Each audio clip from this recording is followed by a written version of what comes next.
O ano, magpa-drug test na kayo. Yung ayaw magpa-drug test, yun ang mga adik. Ha? Inaamo kayo ng drug test. Dapat lang naman eh. Mga politiko kayo. Inaasahan kayo ng sambayan ng Pilipino para pangalagaan ng bayan. O, dapat nag-drug test kayo. Mga talamak na mga adik na yung mga nandiyan sa Kongreso eh. Ha? Sa Kongreso. Maraming adik. Magpa-drug test kayo. Para mapaniwala niyo yung sambayan ng Pilipino na talagang hindi kayo mga adik. Di ba lagi niyo sinasabi, nagtatanong ang sambayan ng Pilipino. Nagtatanong. O ngayon, hindi nagtatanong, nagmamakaawa na para magpa-drug test lang kayo. Maya naman kayo. Kumukontra, matagal na yung drug test niyan eh.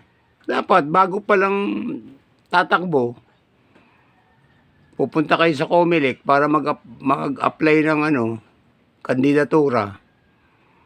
Meron na kayong papel na drug test na kayo. Kami mga driver, dinadrug test eh. O, di ba? Panukala nyo yun. Kailangan ng mga driver, mga drug test. Eh kayo, takot kayo ma-drug test. Kasi, marami sa inyong adik. Ang daming problema ng sambayan ng Pilipino. Ang daming nagugutom. Walang mga trabaho. Ha? Pero nung ginagawa niyo sa Congress, nakaupo lang kayo. Kwentuhan ng kwentuhan. Kunyari, imbestiga. Sinasayang nyo lang yung panahon. Sinasayang nyo yung oras. Hindi kayo tumulong sa bayan nyo. Nakaupo lang kayo dyan. O, yung mga distrito nyo, hindi nyo pinupuntahan. Kung anong problema. Nagbabaha lahat. Ang dami nagbugutom. Andiyan dyan lang kayo. Puro lang kayo yung competition fund. Putik na competition na yan. Ang tagal-tagal na yan eh. Wala lang yata kayong magawa eh. Andiyan dyan sa lugar nyo, ang daming magnanakaw, ang daming nawawalang pera, ang daming problema, ang daming adik. Hindi nyo iniimbestigahan. O, yung nakakuha sa Batangas na 2 tonelada, o ba't di nyo imbestigahan yun? Tonelada yun eh. Humarap pa doon si Bongbong Marcos. Humarap pa. Siya pa nag-front doon na kasama siya. O, asan na yung driver? Ano nangyari? Asan na yung drug? Putik na yan. Naghati-hati na yata kayo eh. Walang ganyanan. Tapos tatakbo pa kayo. Kayo, yung mga nasa Kongreso, yung mga mga balagbag dyan, hindi naman nanalo yan. Ha? Doon sa lugar nyo, kung malalakas kayo, maraming mga adik, maraming mga kriminal na kakampi nyo, mananalo pa rin kayo. Malakas kayo dun eh. Pero magsinado kayo, wala na. Hindi nyo nahawak yung buong Pilipinas. Doon lang sa lugar nyo. O, hawak nyo yung lugar nyo kasi tagarong kayo. O, maraming adik. O, sigurado panalo kayo doon. Daming adik doon eh. O, si Espinosa nga, pinalabas nyo, patakbuhin nyo pang mayor. Putang ina, nakakaya.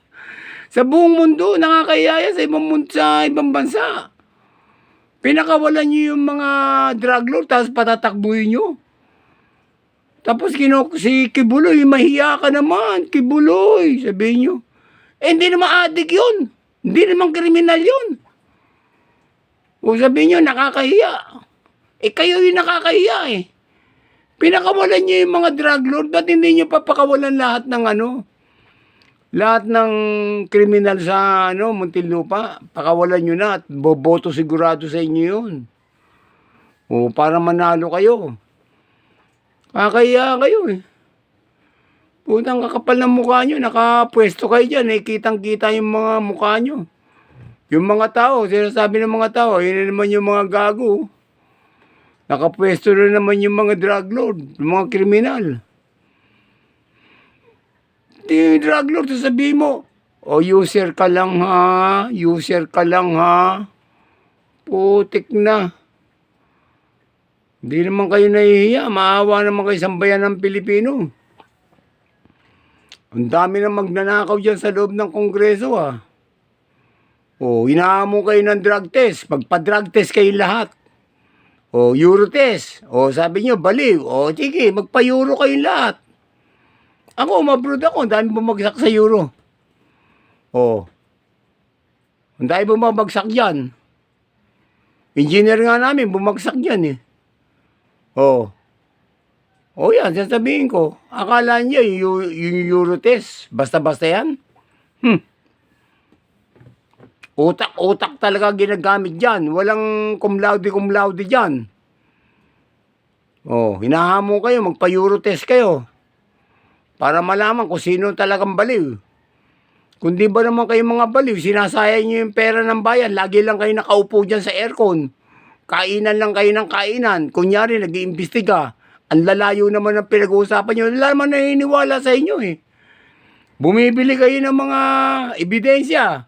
O ikaw ha, bayaran kita, sabihin mo ganito, sabihin mo ganun ha. O. Halatang-halata naman kayo eh. Saan ka nakakita ng witness na nagbabasa? Lagi na kayo ko, binabasa lahat ng may page pa.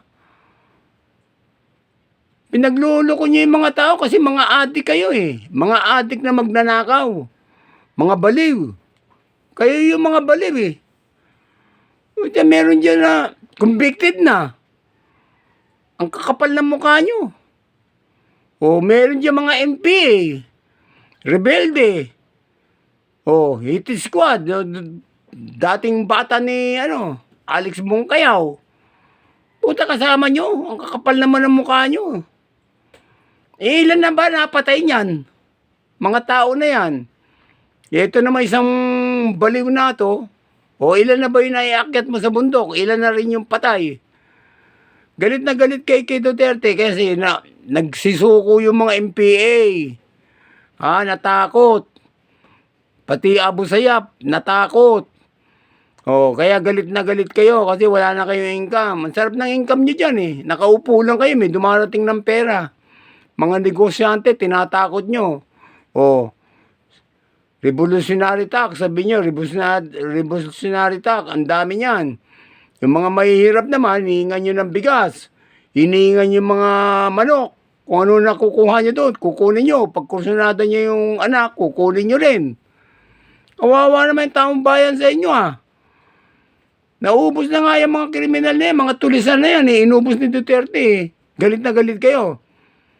Ngayon, nasa drug naman kayo. O, pag nawala itong mga Duterte, balikan na naman itong mga MPA, balikan na naman yung mga kidnapping. Ang daming kinikidnap no, pati mga foreigners. O, nagsalita ba kayo? Tahimik kayo. Kasi kasabot kayo eh. Nakakainis kayo Kahit hindi dapat sabihin, sinasabi ko na eh. Nakakabwisit kasi. Yung sinasabing hukayin ng patay, nakakainis kasi. Kaya sinabi yun. Kahit ako, sasabihin ko yun. Ako nagpalibig doon. Hukayin ko talaga yun. Kung di nyo ako titigilan, nakakaasar kayo eh. Hindi nyo, tagal-tagal na nga yan. Hindi nyo maipalibing, hindi nyo maipilibing. Lahat kayo kumukontra. Lahat kayo sa Kongreso, sa Senado, kumukontra. Para ipalibing yung patay. Patay na yun Wala nang kaalam-alam yun. Ayaw nyo ipalibing. Diba? Nagrally pa to sila yung mga rebelde nagrally pa para hukayin yung patay. Kumibo ba kayo? Hindi kayo kumibo. Kasi sinusuportahan nyo yun. Kaya lang, di kayo makaporma. Yung nagpalibing, nakapwesto pa. Ngayon, wala na siya sa pwesto. Ang dami nyo nang sinasabi. Para makabawi kayo. Mga kriminal kasi kayo eh. Di na kayo nahiya. Wala na kayo sa Congress, matapos na yung nyo. Tatakbo naman kayo ng senador. Tatakbo naman kayo ng gobernador, mayor. Sana wala nang boboto sa inyo dahil nakikita na itsura nyo, yung mga katarantaduhan nyo. Bias kayo eh. Mga bias kayo. Walang kwenta. Hindi na kayo umayos ah. Lagi na lang napapanood yung mga kwentuhan, imbestiga. Putik na yan, tagal na yun. Kung galit kayo sa tao, kasuhan nyo, dalhin nyo sa husgado. Hindi yung daldal lang kayo, daldal dyan. Napakulong nyo na ba? Nakatulan nyo ba? Oh. I-contempt kita. Ulol. Sira ulo ka. Iko-contempt daw. Bakit? Husgado ka ba?